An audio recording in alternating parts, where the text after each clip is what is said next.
All right. Well, thank you all for joining. We're going to go ahead and get started just to make sure you all know this is a webinar presented by SphereGen Technologies.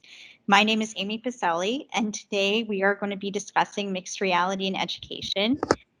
I'm very excited to have Eric Kamant from Microsoft and also Howard Winston from UCONN, and they will be each sharing about this topic as well.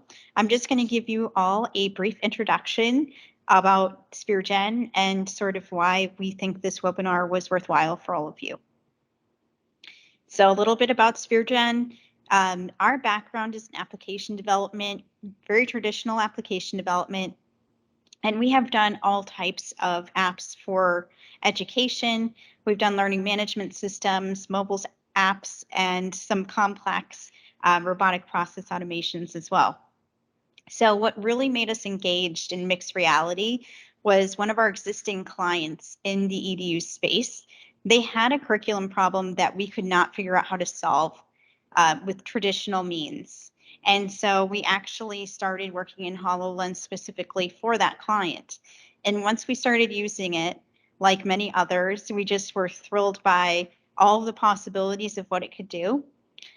We have our own products, DICOM Director and Visor, that we've spun out now into their own companies. And we have experience doing that as well. We are a Microsoft mixed reality partner. We were actually the first on the East Coast and 14th in the world. So mixed reality is going to be a big focus of our conversations today. However, as I mentioned, our background is really in application development. And I think that's kind of why we get so excited about mixed reality, because we get exposed to all of these issues that come up in education. And mixed reality offers really creative ways to solve these problems, whether it be hybrid learning, student engagement not being what's desired, or visualizations of things that were pretty much impossible to visualize in 3D space before this technology. And as I mentioned, a lot of our applications actually use multiple pieces of this, and that's something that's really exciting. I have a school here in Connecticut, for example, that they are using Azure Cognitive Services to do live language translation for an XR experience. And that's where the real power comes in. You know, the HoloLens, it's a great device, but when you actually integrate it with other tools, that's where you get that next level of power to the technology. And some of our experience in education, like I mentioned today, we're focusing on mixed reality. We've also done a lot of work now in VR and augmented reality. And the application you're going to see today is exciting because it's cross-platform. It works as well on the HoloLens as it does on a PC and a phone. And this is a really exciting opportunity for schools who are looking to make that initial stake into this technology to reach students who are remote without mailing them a headset and get that data. Is this really working the way that we expected for a POC or first pilot? And then from there, you can grow that. We've also done a lot of work with LMS, SharePoint, student registration systems, and we've done support as well. And sometimes schools come to us just because they have a virtual reality application that's not working, and we're able to help them get it back to working. So for mixed reality, the one that you're going to see a live demo of today, we used Photon and spatial anchors to really enable multi-student collaboration. All of this lingo, if you're not familiar, it will make a lot of sense when you actually see the application in a moment. For virtual reality, virtual tours are a great way to engage, students, especially for admissions or also for like non-traditional learning experiences. And we're seeing a lot of use in that. And then, of course, phone-based experiences. So I have a school in New York City that's using a phone-based augmented reality experience to actually teach a history in a more hands-on way where students are walking around on their feet and not sitting behind a computer. And as I mentioned, there's this product that we have called Visor, and an offshoot of that is VisorGraph. And VisorGraph is really using this technology to track eyes. So as I read a passage, both of my eyes are being tracked by the device, and I'm wearing it on my head. And this basically gives the data of how each eye is moving back to a dashboard that a student is getting recorded on. The students also ask some comprehension questions to go with the passages. So the reading teacher or clinician can determine, is this a reading disability? Is this some other form of disability? Or is the issue comprehension and their eyes are reading the passage correctly? So with that introduction, I'm going to hand this over to Eric Camont. Thanks, Amy. And I really appreciate the introduction and look forward to talking to so many of you this afternoon. So by way of introduction, my name is Eric Camont. I work here at Microsoft and have been working with the SphereGen team here for a number of years. And so thanks for bringing me on today. Partly we want to talk a little bit about the mixed reality. Kind of think of me as like the Microsoft, mixed reality 101 guy. I want to give you a little bit of the primer, what we're doing in the industry and those kind of things. And then we'll hand it over to Howard to talk about how he's making it real today. So you get me for like the next 15 minutes or so. By way of introduction, again, my name is Eric Camont. I manage the partnerships here at Microsoft. I've been on the Hollands team since it started about 7 years ago, and I've been at Microsoft about 18 years. So it's not my first rodeo, so to speak. Do want to say, for those of you that are here, thank you very much. For those of you that will be listening to the recording later, thank you.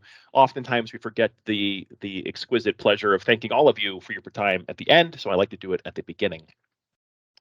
In terms of what we want to talk about, I'm a big fan of like the why. If people don't understand why something is being done or why they're interested or why things are happening in an industry, then it's very hard to unpack the what and the how. So for me, I want to explain a little bit why is Microsoft in this particular space, and then we can talk about the what and how when it comes to the scenarios in the education sector that are probably relevant to many of you here today.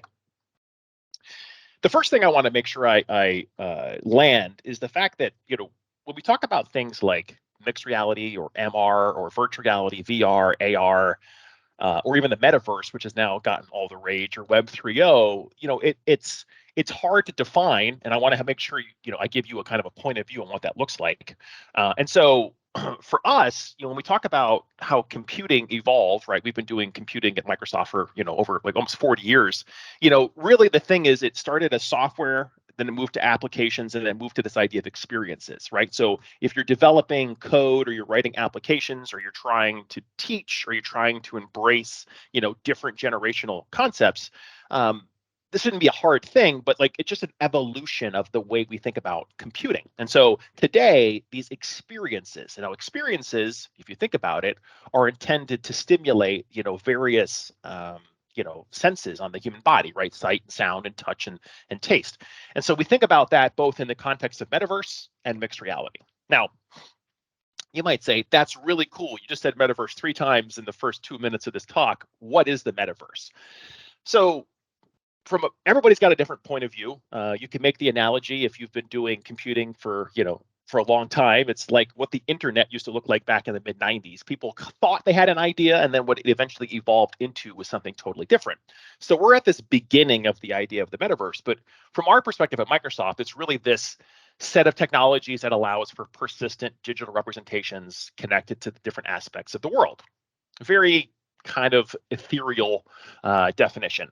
The bottom line is if you think about people, places, and things that are interacting with technology, whether it's physical or digital, the idea is in the people section, we believe in presence. Presence is the number one power of something like mixed reality or VR, AR, whatever those technologies are. How do I be present? How do I interact with others? And to interact, I have to replicate that place or that space. So you might call it an immersive world. And what are you doing? Well, you're probably simulating or automating or predicting or interacting with the things that are in that universe. And so if you think about a combination of these people, places, and things, that's essentially, this digital interaction is the metaverse. And then from our perspective, we always believe that to do that, you've got to be safe and secure. And ideally open. You're not playing in a sandbox or interoperating with the world. So that's, again, at a high level, kind of how we think about the metaverse here at Microsoft. In terms of presence, this is a multitude of things. It could be virtual meetings, like this meeting could be multimodal. It could be in like screens. It could be like digital, like with holographic representation of people. Like those would be ideal scenarios. Having avatars to express yourself, which again, gaming has been doing for almost 25 years now, and then being able to help and look through the eyes of other people, which you'll kind of see a little bit today. So again, presence, being with others, being social is one of the key aspects of the metaverse vision. These immersive worlds shouldn't be a surprise. If you think about a web page being a world, think about that web page now growing and being its own entity, right? That you kind of can make that connection. And so we see these, immersive spaces where they're unlocking, experiences, right? Whether you're going to a concert on a consumer side, or you're going to a company meeting on the commercial side, or maybe you're bringing students to what it's like to stand out in the middle of a football field, on opening day, right? Trying to get them immersed into what the culture might be like at the school.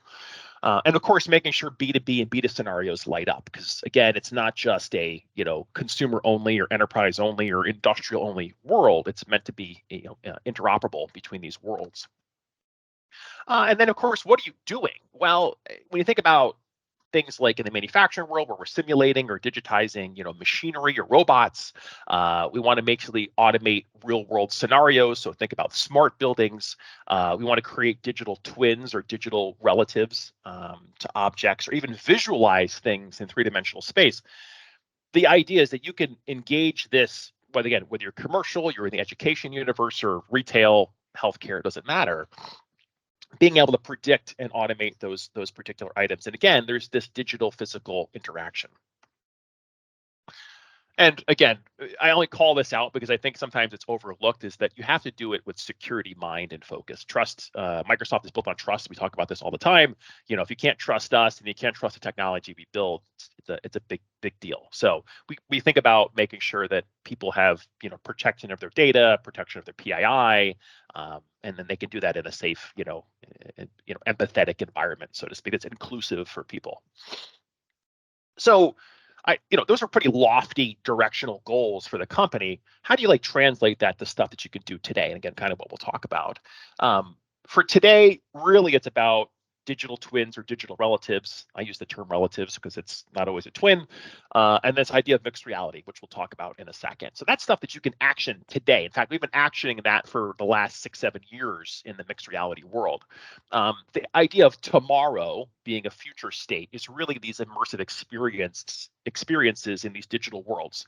Some of those things I just talked about are going to come to life probably in the next 10 to 18 months. And you'll see that not just from Microsoft, but across the market in general. And then in the future, where these worlds become interoperable, right? So if I'm going to go engage in a universe for educators, and then I'm going to go do it for shopping, and then I'm going to go do it for fixing things in my house, those worlds will be interoperable, much like, again, internet portals or web pages are today. So stuff that we have to think about for the future. Now, when we talk about mixed reality, the definition of mixed reality is pretty basic. It's this blending of the physical and digital worlds, right? And then because you basically get this, combination or a spectrum of things. And so for those of you that are going, hey, I'll play in the VR space today, or I play with AR, really what becomes, it's a spectrum. How much physical versus how much digital are you going to be playing with? And so there's not a right or wrong situation here, by the way. So if you're dabbling in the VR world with headsets in school, or you're playing with augmented reality tablets, or even if you've had HoloLens, for example, in the past, the question really becomes it's a matter of what is right for your situation. In the VR world, you typically are occluded, so you're blocking out and creating the entire digital universe. So you're pulling down that physical lever and you're pushing forward that digital lever. In the augmented reality world, you're kind of balancing the physical and digital, right? I'm just adding digital content to a physical world, which is really what augmented reality is about. We frankly think that there's a lot of power in the AR space. Again, being able to see people and interact with them and then have that digital content, we think is one of the more powerful scenarios. But again, it depends on what's right for your situation. When we talk about what people do typically in a mixed reality universe, it really comes down to essentially 3 scenarios. 2 of them are noted in this box, which is really remote assistance, or what I like to call phone a friend. The idea that the problem and the expertise are never in the same room at the same time has been facing people for, forever. Basically, hey, the person who has all this knowledge is not available. They have to transfer that knowledge. That's why we teach people, or they have to come into the room to fix the washer or the HVAC, or you take your car to a mechanic. It's because the problem and the expertise are never together. And the idea with Phone a Friend is, hey, I want to pull the expert into my problem and have them walk me through an experience, so I can learn and I can kind of do through their eyes. The other one is this idea of like guides and task management, which you could translate to skilling. How do I upskill, reskill, or new skill individuals? If I can give them step-by-step instructions, again, something as simple as setting up a chem lab, to something as complicated as how do I change the brakes on my car, that educational component, step-by-step instructions. Now that's great, assuming you have this underlying knowledge. And so training and simulation is probably the thing that's most applicable to folks in the education sector, where you're trying to like educate or simulate scenarios to teach. But from an education perspective, we see one or a combination of all three of these scenarios creep up almost all the time in every school we actually work in. It's one or, again, a combination of these. Now, the educational challenges are not a shock. I think you all are probably well aware of everything that education has to deal with inside your own industry, and then the impact radius that education influences, right? I mean, obviously, you're putting out, workers, if you will, or the netizens into the universe that have learned through your fingers, through your schools, through your curriculums. And so, we know there's obviously retiring workforce and skills gap challenges. We know that some of the teaching models have to change. We know that assumptions like everybody will be in person at school are no longer truth, right? Hybrid learning is a big deal. That we know that teachers are retiring, or they're burning out, or they're just quitting. It's hard to put teachers into roles. In the workplace, there's just this ongoing struggle of getting the right skills in the hands of the right people at the right times.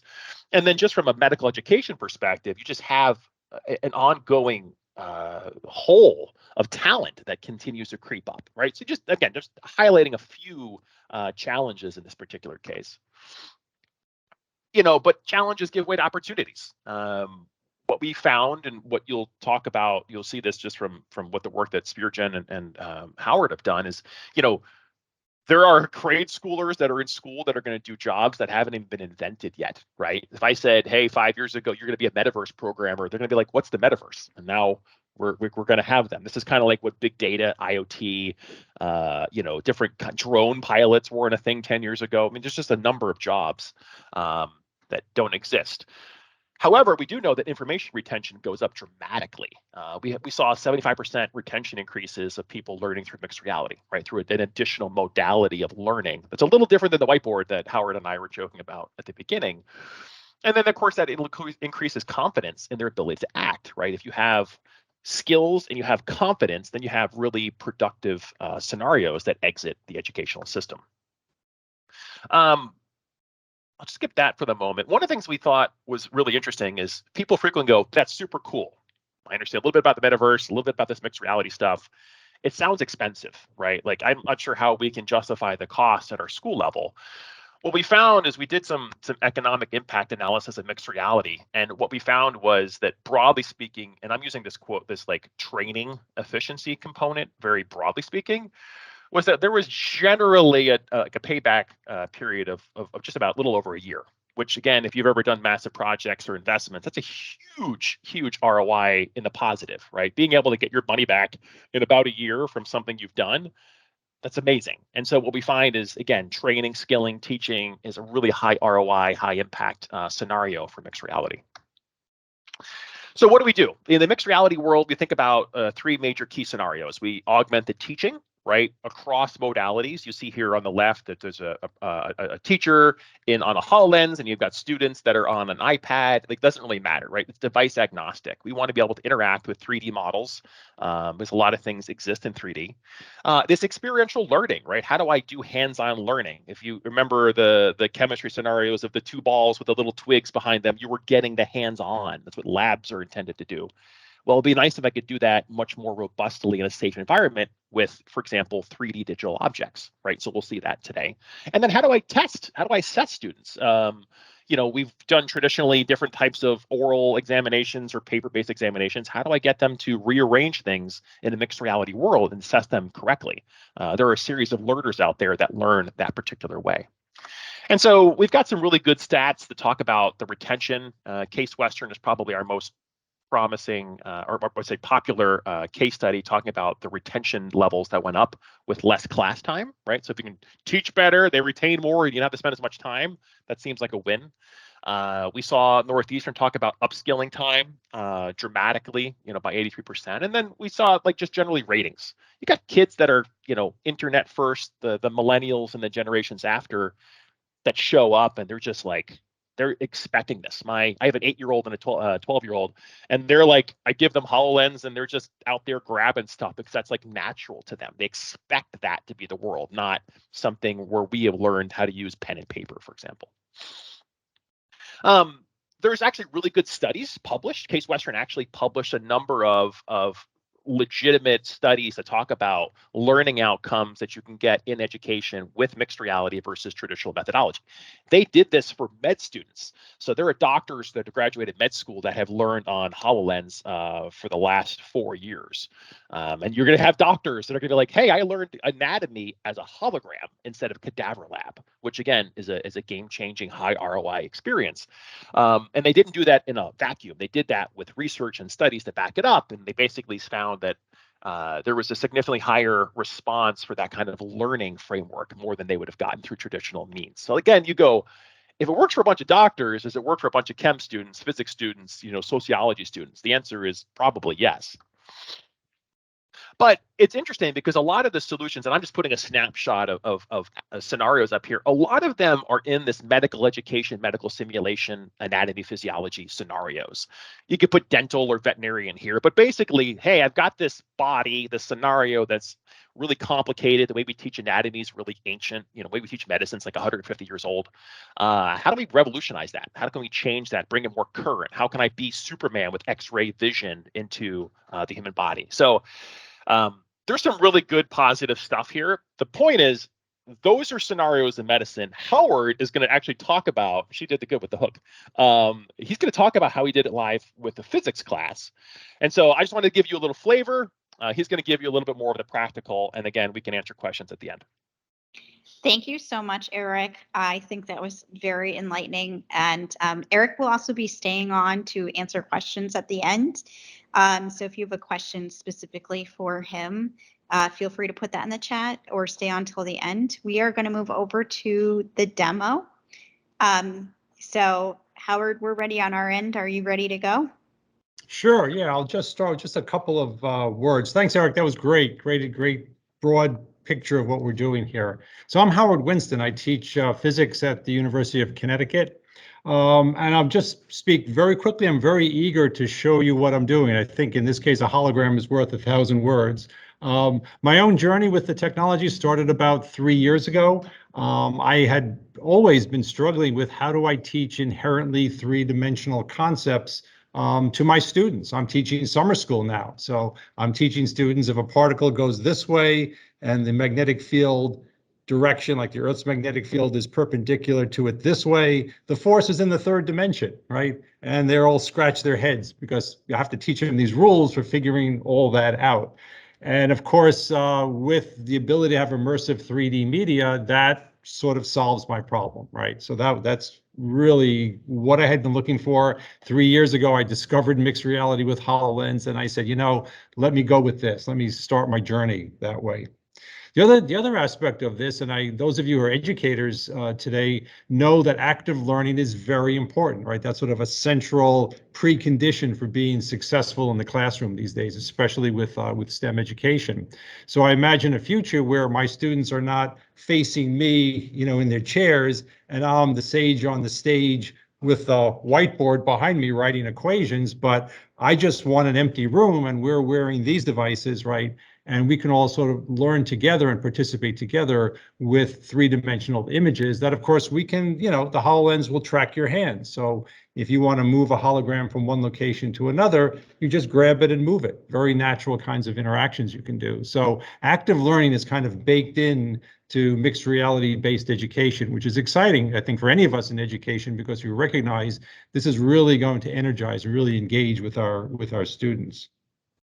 Along the journey, we did create simulations which are more dynamic than what we're going to show you today. In other words, I could show the motion of a object moving in space, and we could do this in such a way that multiple people could see that simultaneously. That required, again, some technology which we're not going to demonstrate today, but an ability to sort of synchronize dynamic motion across HoloLenses, very much like you might see behind the scenes in like a multiplayer game. So we took advantage of that. But again, that won't be what I'm showing you today. So I'm eager to sort of stop talking. I promise I will not get deep into physics. I will try to restrain myself that way. And then I'm going to work with Ted, who's at SphereGen's offices, and we're going to sort of share an immersive experience. It's one of a number of applications that's been developed in the area of electromagnetism. So Ted, I'm going to put my visor down and go into the room and share it with you. And we're going to sort of let the audience see from your perspective, not mine, from what you're seeing. How do we kind of play around with these kinds of holographic simulations?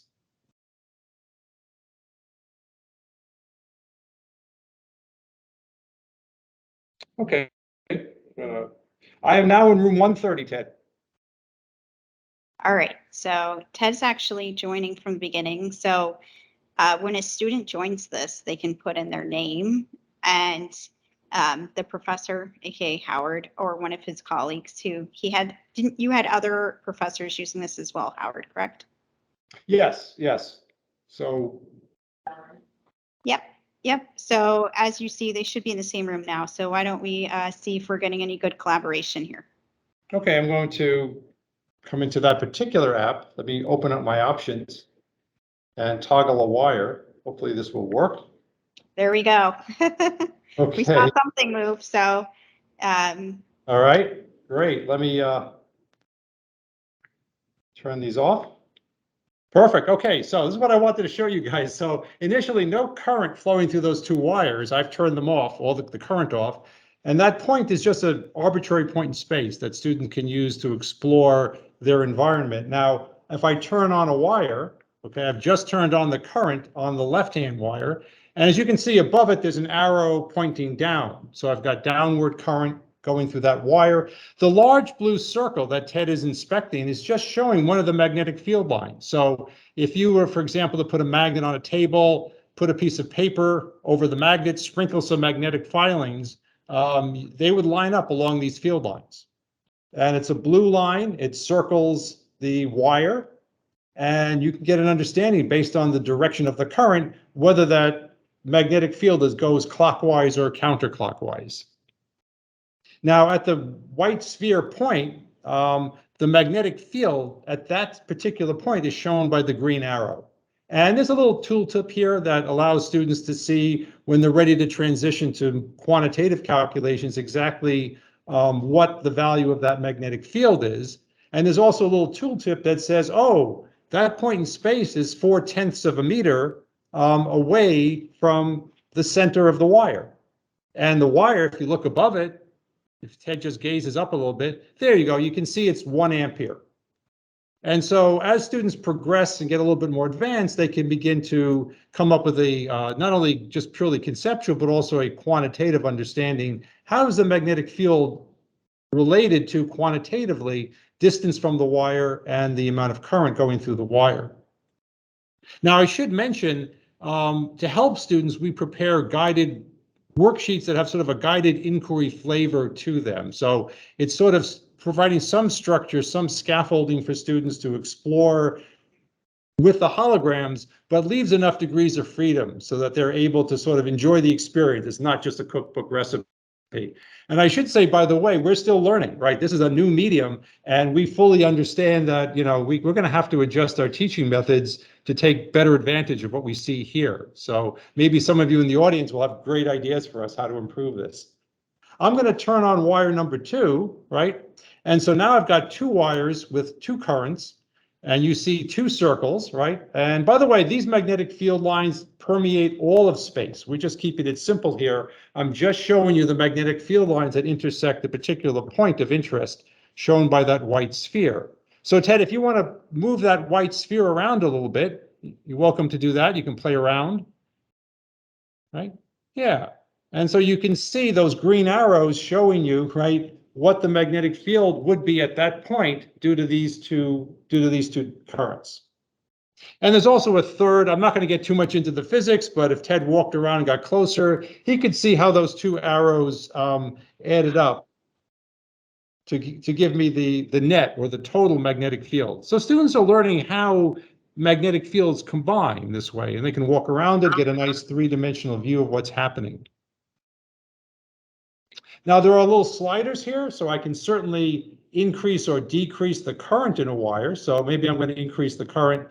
And actually, why don't you show this? And maybe it's nicer if you show it. Can you bring up the options?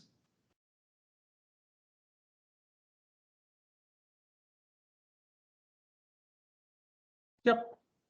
And just if you can move the slider, yeah. And there you go. If you look above the wire, right, you'll see it's changed, right? One of the wires has 1 amp, one of the wires has 2 amps going through it. So students, again, can play around varying the current through the wire. I could toggle a wire. I'm going to go ahead and do that. Right. And what's happened is I've just changed the direction of the current through that wire. So you can imagine students getting a conceptual understanding of how all this is working, first from 1 wire, then from 2. And then we have this guided inquiry where they can then begin to get a little bit more quantitative with this. I think I'm going to sort of stop now in terms of the demo for this. I could go on. Of course, I'm a physics professor. I could talk you guys, for the next hour about this. I'll let Ted walk around the room a little bit just to give you guys a feel for the truly immersive 3-dimensional nature of this. He can look at it from the back, look at it from all different angles. And you can see this could otherwise be a pretty difficult 3-dimensional concept for students to understand. And Howard, I think if you taught too much more physics, we might owe UCONN a check after this. So thank you very much for the lesson. It's always really fun to learn more about this, and really nice demo. So I'm going to go ahead, Howard, and move on to talk about the cross-platform capabilities, if you're ready for that. Absolutely, yes. Terrific. So let me reshare my screen here. And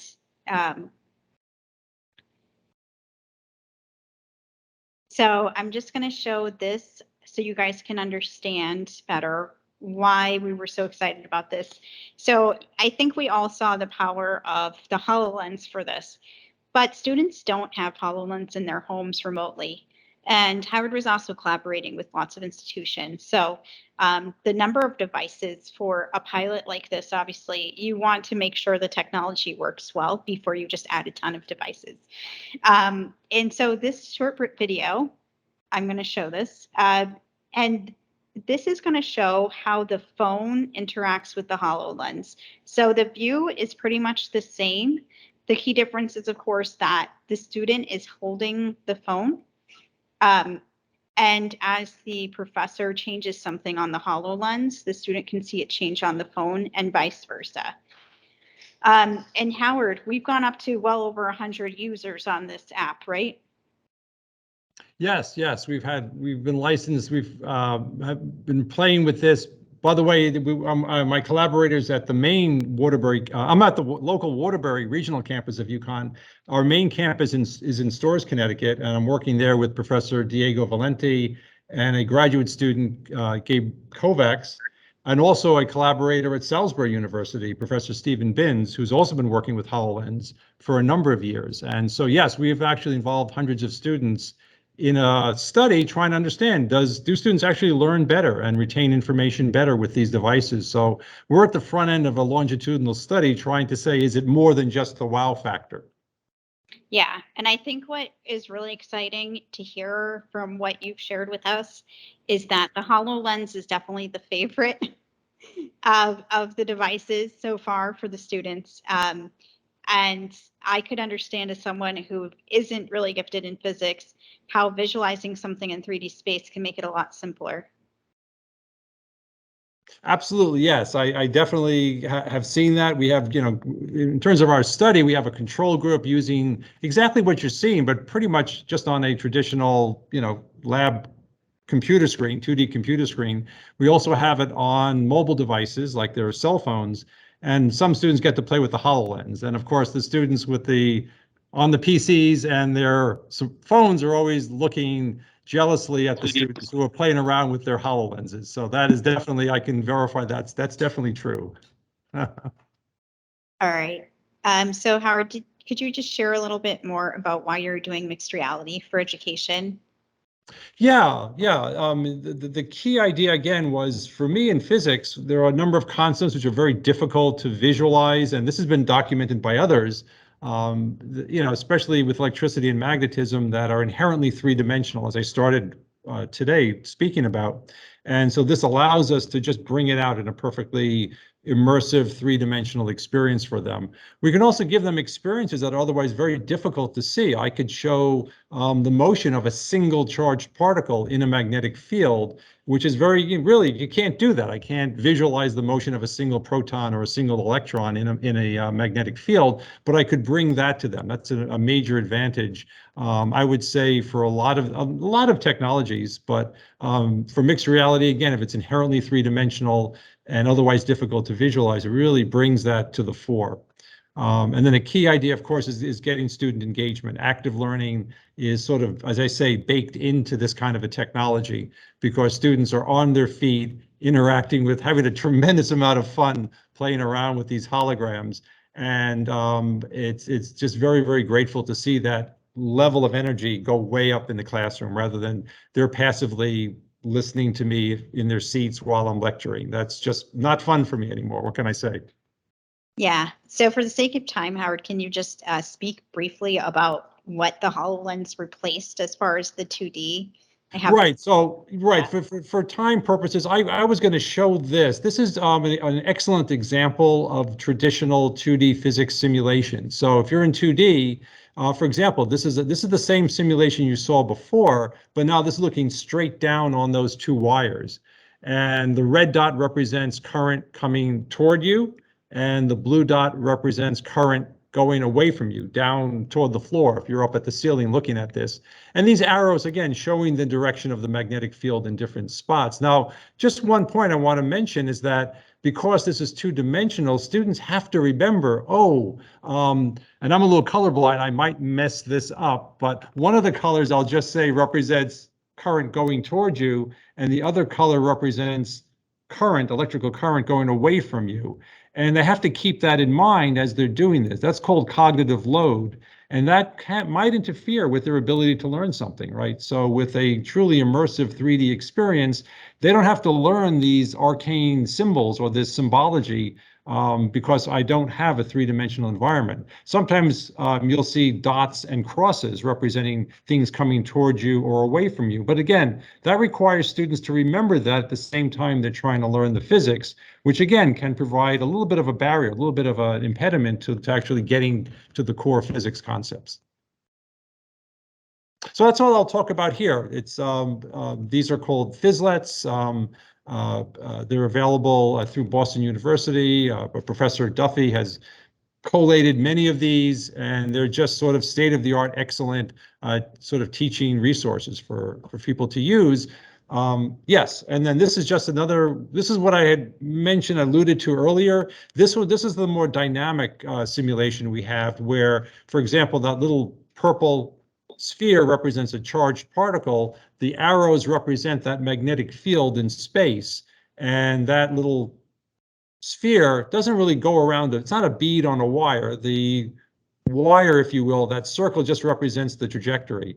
But as you can see, it would keep rotating around one of these field lines. And by changing the magnetic field and the strength of the charge and the sign of the charge, you can see what happens, for example, to the speed of rotation or the radius of rotation. Again, and you could slow things down. So, and it's simultaneously showing the velocity of the particle, the magnetic field direction, and the magnetic force that's acting on that particle. So lots of cool things we can do with this. And I guess one key thing to mention, and I think Eric touched on this too, is that mixed reality does have an impact on learning outcomes.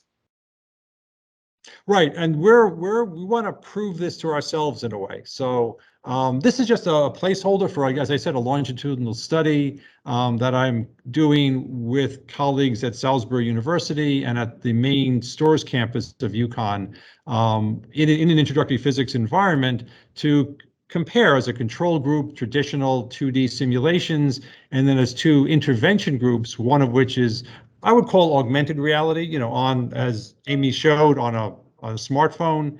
And another intervention group is actually using what I have in my head here, a HoloLens, and just to see if we can detect with, improvements in learning, giving them a test before they run a simulation and after a simulation, and looking at differences there. Can we actually detect a signal where students are acquiring these concepts better? That's our hypothesis, right? With these kind of newer immersive technologies. But stay tuned. We're not ready. We don't have results quite yet. We've got a lot of data. We're crunching the numbers this summer. Great, great. So Eric, I'd love for you to sort of re-engage here, and we're gonna go through some questions. I saw there's been a lot of chatter, which is super exciting. But Howard, this one is for you. Sure. Do you envision teaching students through the devices in the future? And are there any creative ways to test comprehension on the HoloLens? Yeah, so I mean, that is my goal for some of things that I've always been frustrated with in terms of, students' ability to understand certain concepts. I want to use this technology. I don't necessarily envision using this continuously. There are various reasons why that might be tiresome for students to spend an hour, using HoloLenses, but that's to be determined. I don't mind doing it, but that's another kind of user experience issue. I've been wearing this so far and I've hardly noticed it. It's about the weight of a baseball cap, so it's very, very comfortable to wear. But we'll see how that goes. I'm sorry, and then the second part of your question? Yeah, how are you testing students' comprehension after using the device? Yeah, so there are a couple of ways to do that. There are sort of standardized, what we call concept inventories in an area of education called physics education research, PER research. And we use these concept inventories as a pre-test and a post-test to evaluate, what kind of learning gains can we detect using different kinds of technologies or different forms of simulations. We also are applying qualitative questions that we give students to ask them before and after the use of the devices, and then local pre and post tests, just very, very quick quizzes, same questions before and after using each individual app to be able to sort of hone in on or sort of focus in on what happened with application 2 or 3, Awesome, awesome. Yeah. And then this one is for both of you. I hear from a lot of schools that funding can be a challenge.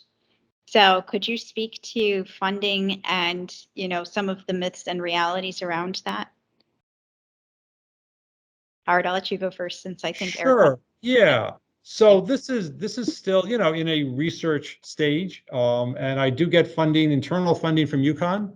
So, and by the way, since I'm at a satellite campus of UConn, I have pretty small classes, so I don't need a lot of these. I could always use more, but I have about four. I have 4 of them right now, and that was sufficient for our study this spring. As I said, as bridge technology, we're very interested in working with SphereGen, and we have been, to develop these applications that can run on a smartphone. So students can definitely get some of that benefit, along this extended reality continuum.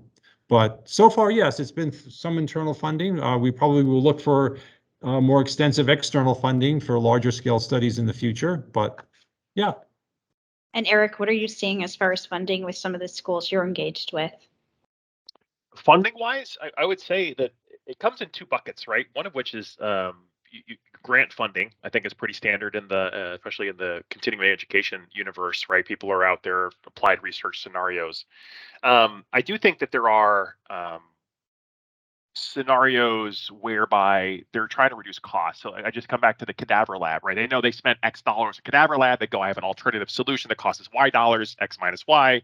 I have cost savings. I'll do that thing instead of this thing. And so that's where we see a lot. The other side would be is when you have new wings, new engagements, new curriculum. They're going, I'm starting from scratch. I have the art of the possible, the art of the envision. How do we reinvent this thing?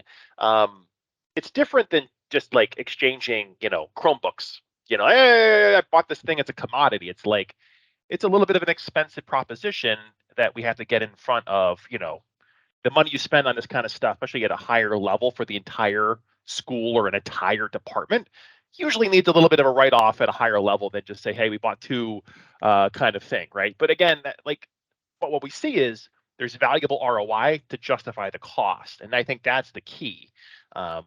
So anyway, I don't know if I answered the question, but that's kind of what I see. You did. No, that was great. And then a follow-on question that was just asked, does Microsoft provide any funding to schools? Do we provide funding, like in terms of grant funding? Is that the question? Yeah. Like funding not really. We do very good academic pricing for software. Unfortunately, we have very bad hardware margins are basically non-existent, so you don't get much of a break on the hardware. But like things like our Azure Cloud or Dynamics 365 or those things, we do great educational programs. We don't really have grants, but what I find is like, I'll be honest with you, y'all know the grants better than we do. And half the time it's like, hey, Microsoft, I need you to fill out this form that says we should go. Sure, whatever. I'll put my name on stuff. And then they go out and they get their grants done or whatever. So that's typically how I've seen it. So anyway, but I have been in lots of discussions with like the school CFO to help justify the ROI of like, again, big cadaver type, or we're going to, instead of having a STEM lab that costs $10 million, we can lower that to $8 million because we use different technology. Like that kind of stuff I can help with, but giving you free money, unfortunately, is not one of them. Don't we all wish it was? Go ahead, Howard. Yeah, just one very quick comment. Again, can't show you everything today. There's just so much exciting stuff going on. But I had created an app which replicated a mechanics experiment for a physics lab. So that's an example where I could completely replace the mechanical devices I would use in a physics lab with holograms. And of course, now I have all the degrees of freedom. I can resize them and update my equipment for free in some sense. It's just time spent coding. And in that case, maybe you could make a case that, I don't need lots of money for expensive physics laboratory equipment. I could replace it with sort of holographic images. And that has advantages. You could always show some of those little arrows, we call them vectors in physics, that display physical quantities with direction and magnitude next to the actual devices, if they're physical, or just project them with the holographic representations. I'm not the first to think of that or to do that. That's been documented and has been done before, but it's just an example of where if you're building a sort of a cost benefit kind of an analysis, right? If you think about it, right, people say if it can be digitized, it will be digitized. So that's an example. You kind of go with it, right? There could be many cost savings there that would justify then the cost of the HoloLenses. Yeah. And Eric, you answered Professor Garvey's question, but I'm going to kind of add on to that. Please. Why do people choose mixed reality over virtual reality? Because you both kind of touched on it, but what are the reasons why I would choose the HoloLens instead of, an Oculus or a VR tethered headset? Is that to both of us? Yep. You want to go first, Howard, or would you like? Yeah, so I'll be very brief with that. I was introduced to VR and MR and mixed reality at the same time. I immediately latched onto mixed reality because for me, at least for my use case, I want to be able to see my students immediately, right? I want to see my lab, the room that I'm in with them. So all I'd like to do as an educator is introduce artificial, digital, holographic objects, right, into my environment to help me teach my class. I have no need to kind of totally replace my environment with something else. So that kind of made sense to me in terms of an active learning strategy. I would say for me, it's a couple things. One of which is VR. I think about the amount of effort that goes into projects, right? VR, because it's occluded, you're responsible for the entire digital view that a user has, which means if you're a programmer, that work is greater than putting just digital overlays into the physical world. You already have the physical world. You're just adding to it. So you're like decorating a wall instead of building a house. And so I think that from a pure labor cost intensive scenario is one. The other side is, and I'm one of these people, I get nauseous in VR. That has no bearing on the good or bad capability of users, but it's not quite the inclusive universe. There's a lot that we can talk about with the horizon of your nose and vestibular issues we can talk about. I have an Oculus. I have it sitting in the corner over here. I use it. I get about 10, 15 minutes and I get a little woozy. I can bend all day in my HoloLens and I have no problem. So again, for me, I'm a little biased, but again, if you think about your students, you got to go, I have to be inclusive of everybody. And particularly because I agree with Howard's point, I'm not interested in being in a jail cell creating a digital world. I want to get my head out of my hands, and I want to be interacting with the world. So I can still talk to my boys, and I can still talk to you and have my HoloLens on. I'm just augmenting digital content in places. I might look like a clown. I'm not saying I look great. I'm just saying I can still see you, you can still see me, which is different than trying to bump into a wall with a VR headset. And then I like the idea that there's a spatial continuity. I can grab things. I can use my hands. I can use my voice instead of controllers. Again, I argue in the future, these things are going to converge so that a device will be both VR and AR simultaneously. But today, I find the real world scenarios lend themselves better to AR. Most people go, I want to fix my refrigerator. I want to have the thing right next to my refrigerator. I want to do this. There are pros to VR. We see like pain management is one of those cases in like medicine, for example, that you can't simulate in AR. You have to use VR because they have to create a pain managed world. We use this. There's like studies that came out of Mount Sinai about this. So there are definite places where VR supersedes AR by miles. But for education, generally speaking, I think about just ease of access plus good, better, best.